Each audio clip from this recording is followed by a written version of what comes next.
Okay, so welcome back to the developer blogs for Production Line. I am Cliff Harris, Cliffski. I'm the designer and programmer of the game. If you haven't seen the videos before, this is a game that's in early access on Steam where you build and design and run a car factory.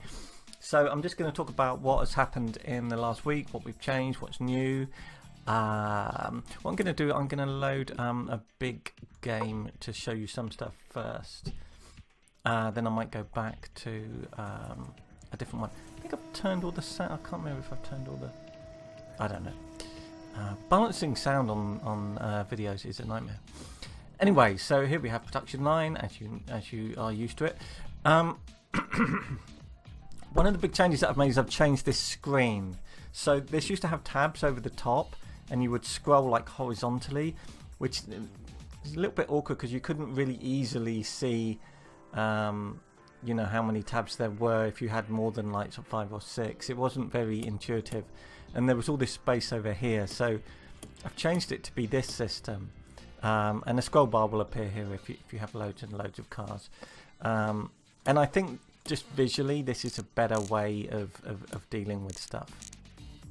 So that's changed. I need to change that text there to make it a bit more prominent, I think, because it's pretty relevant. Hopefully you like this and you think that works better.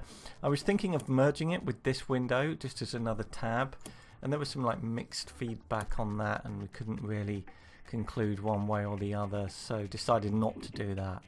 But I still think this looks a lot better, and I'm trying to improve the usability of the game. I'm going to change that. So that it's less numbery and more just better design, frankly. So that's one of the big things that's changed. One of the other really big things that has changed, let me find a good example. I have a little test example over here where I have a slot that's making wheels, and we've researched an upgrade here to make alloy wheels. So this has changed now, by the way. Alloy wheels require aluminium and they're a lot more expensive, but they're produced a lot quicker. So this is a production facility here that's stamping away there and making alloy wheels because I've upgraded it. This has always been here, this little tick box. It's a tick box to tell you that you've researched and installed that upgrade, but looky here, you can now turn it off. And what will happen then, when the right resources, because now we need steel, show up, is it produces normal wheels. Also, I fixed a bug where there would be a little delay between slots running, but there isn't anymore. I can just toggle that back on, and the requirements will change, the stock part will change, different stuff will come in, here it comes, and eventually, ka-ching, we'll swap back to making alloy wheels. Because you may have some cars that have alloy wheels and some cars that don't. And also you can toggle these things on and off here. You can now toggle off everything if you wanted to. Toggling off the robots won't actually physically remove the robots, but it should actually. Let me just check that. It's probably not recalculating it. I need to check that. I should make a note. Make a note, Cliff. I need an assistant. Make a note, assistant, now! Yeah, I need to check that the robots thing. You wouldn't toggle the robots off, frankly, or you probably wouldn't. But anyway, we have support for this now, and even if there's like the odd anomaly or bug that we're not sure how it should work, it's kind of easily fixed because the core functionality, which was a nightmare, is in there now. So you should get errors if a car comes up and wants anti-lock brakes. I'm not sure if you get an error message or if it just won't get them and then it will show up later. But anyway, that's a feature that really should have been in there when we put in upgrades, and it's in there now, so that's a new thing. We fixed a crash bug relating to this screen if you're clicking down here after the card's been sold. The minimalism achievement, which is really tough. You have to sell, I think it's 1,000 cars with no extra features. That was bugged. You could do it, but if you upgraded, if you did any research at all, you couldn't. Sorry about that. It's fixed now and your progress is still there. It's quite a tough achievement, that. That's probably the toughest wide product range. Well, not the toughest, but it's a real late game thing. yes, we've made some changes. I went through and looked at my spreadsheet and analysed some stuff, and I need to do a lot more of this. Producing wheels was not massively profitable, to be honest. Where it now is, basically it makes 2 at a time. You might notice that it's making 2 alloy wheels at a time when there's room to use them. So we're making alloy wheels now, but the actual production line is all bottlenecked. It's all bottlenecked. Kind of here, the steering wheel. Steering wheel takes a long time. 4 minutes to fit a steering wheel. I don't know. Need to have an extra branching, like a treble branch there, which we could do sideways. Anyway, so yeah, steering wheels are made much quicker and much cheaper, and alloy wheels are now worth more. So those are all little changes.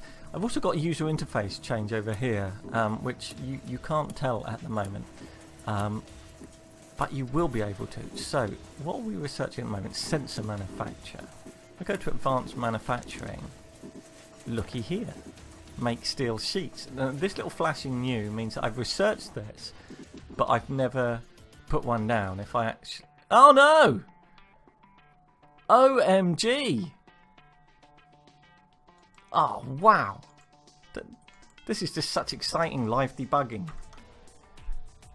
I like this though. I know I shouldn't. I know I should be like, oh my god, the game has crashed. But actually it's great every time the game crashes, because it's so much easier to fix a bug when you can reproduce it.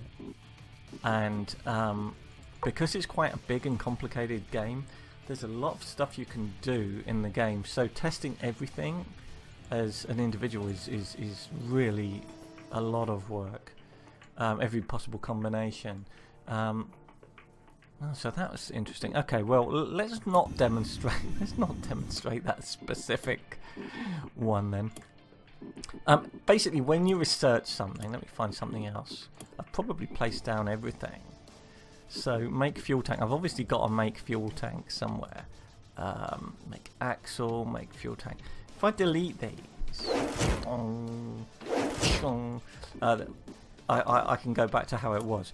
So if I research a new slot, it will have a flashing thing on here. So when you're looking through it, you'll go, hang on, I've only just researched this. I haven't placed that down. What I want it to do, and it doesn't quite do it yet, and it's a pain, is to like filter upwards. So all of these categories would kind of like be highlighted. The trouble is it's very difficult. I haven't put down a make fuel tank, but I have put down fit fuel tank. So if I close that, should that have a new on it? Not really. It's difficult. What I'm trying to do here, and from a user interface point of view, it's very hard, is in a hierarchical menu here to alert you to the fact that you research something and you haven't made use of it yet. Now I can do it when you expand these things, but the trouble is I don't want to highlight this if you've placed these two and not that one, because then that gets confusing. Already I've had to have code in there that says don't highlight this if you've placed one of these or all of these, because then you've obviously moved beyond that. I'm not going to put down fit body now because I've broken it down into different subcomponents. So and sensibly it's not highlighting, but it's a very difficult area to get right, and it involves a lot of work. And this is why at the moment you might be thinking, oh, you haven't added that many new features this week, Cliff. And this is because I'm really concentrating on kind of like the usability side of it and making the game very intuitive to play, and also working on balance and the stability of the game.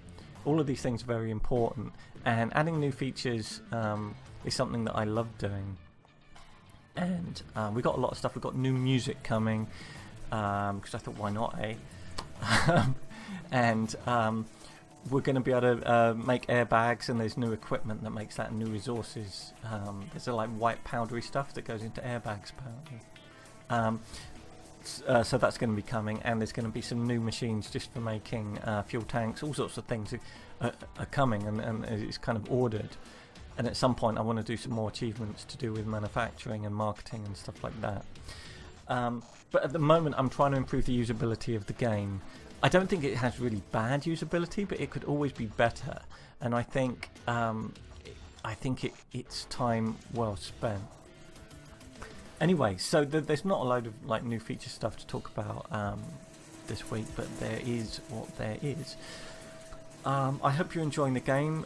Keep leaving us Steam reviews, much appreciated if you do, and please subscribe to this channel if you're not already a subscriber. That's kind of helpful too. The most helpful thing you can do to get people involved in the game is to tweet about it, or Facebook post about it, or start a forum thread or something like that. All the whole kind of like tell your online friends about this game if you like it. And if you're annoyed with some aspect of the game, or you don't understand it or whatever, let me know either on the comments here or on Facebook or Reddit. I don't read everything every day, but I do read everything.